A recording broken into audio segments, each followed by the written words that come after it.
ঠাকুরের একজন মহারাজ আছেন, আমি শুনেছি অনেক দিন ধরে, কার্তিক মহারাজ।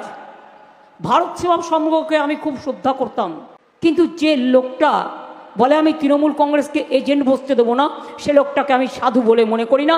ওনার দলের যারা সম্পদ আর কি, সোকল্ড সম্পদ, নির্মল মাঝি বলুন, মহুয়া মৈত্র বলুন, সায়নী ঘোষ বলুন, এদের মন্তব্যগুলোকে চুপিসারে নিঃশব্দে উনি সমর্থন করে গেছেন। আচ্ছা, আপনি আমাকে আজকে যে বিষয় নিয়ে আলোচনা করার জন্য আমাকে আপনি প্রশ্ন করছেন, আপনি আমায় বলুন, মমতা বন্দ্যোপাধ্যায়ের দলের নেতা নির্মল মাঝি, কুকুরের ডায়ালিসিস করে উনি বিখ্যাত হয়েছেন, ফেমাস। তো সেই নির্মল মাঝি মহোদয় তিনি বললেন মা শারদা নাকি পুনর্জন্ম নিয়েছেন এবং মা শারদা নাকি দেহত্যাগের আগে রামকৃষ্ণ মিশনের প্রাচীন সাধুদেরকে বলে গিয়েছিলেন যে ওরে আমি আবার জন্ম নেব, জন্ম নিয়ে আমি কালীঘাটে মমতা ব্যানার্জি রূপে আসবো। মাননীয়ার মুখে একটা প্রতিবাদ, একটা কোনো রকম মন্তব্য শুনেছেন আপনি? তাহলে মাননীয়া কি নিজেকে, মমতা বন্দ্যোপাধ্যায় কি নিজেকে শারদা মায়ের সঙ্গে নিজেকে তুলনা করতে ভালোবাসছেন না? মৌনং সম্মতি লক্ষণম, এটি তো প্রবাদ। দ্বিতীয়, ওনার দলের সম্পদ বিশ্বজিৎ দাস, বনগাঁর লোকসভার প্রার্থী তৃণমূল কংগ্রেসের, তিনি বললেন ভগিনী নিবেদিতার অবতার হচ্ছে মমতা বন্দ্যোপাধ্যায়।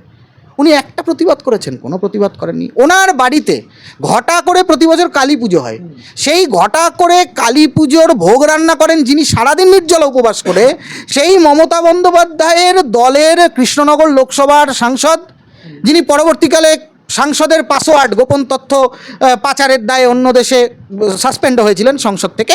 তো সেই মহুয়া মৈত্র বললেন মা খালি মদ খায়, গাঁজা খায়, সিগারেট খায়, বিড়ি খায়। তিনি একটা মন্তব্য করেছেন, একটা নিদেন পক্ষে শোকজ করেছেন? করেননি।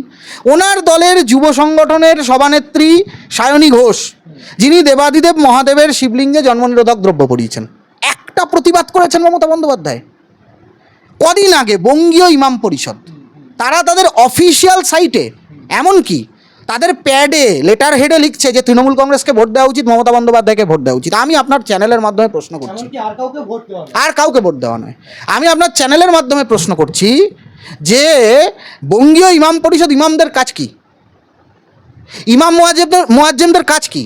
ইসলাম ধর্মের প্রচার করা, ইসলাম ধর্মের যে তাদের যে পরম্পরা সেটাকে রক্ষা করা, নাকি মমতা বন্দ্যোপাধ্যায়ের 5,000 টাকার 2,500 ছিল সেটা 5,000 টাকার দালালি করা, স্থাবকতা করা?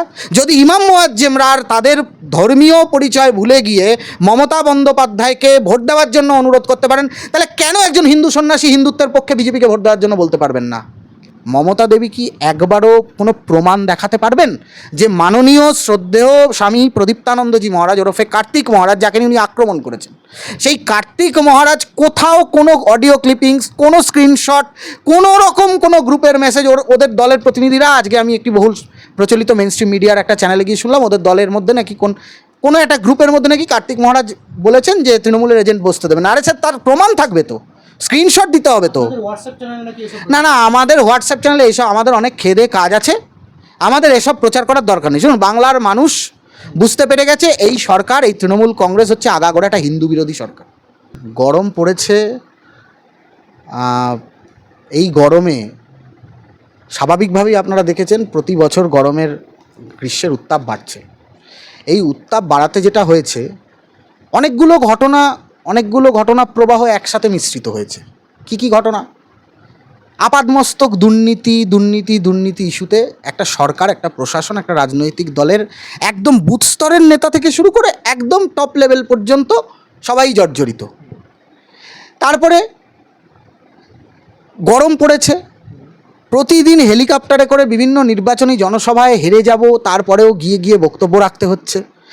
এই যে ফ্রাস্ট্রেশন, আবার এই যে ডিপ্রেশন, এই যে মানসিক অস্থিরতা, আমি মমতা বন্দ্যোপাধ্যায়ের মানসিক এবং শারীরিক সুস্থতা কামনা করছি, কারণ আমার মনে হচ্ছে না, আমি একদম দৃঢ় নিশ্চিত ওনার মাথা খারাপ হয়ে গেছে।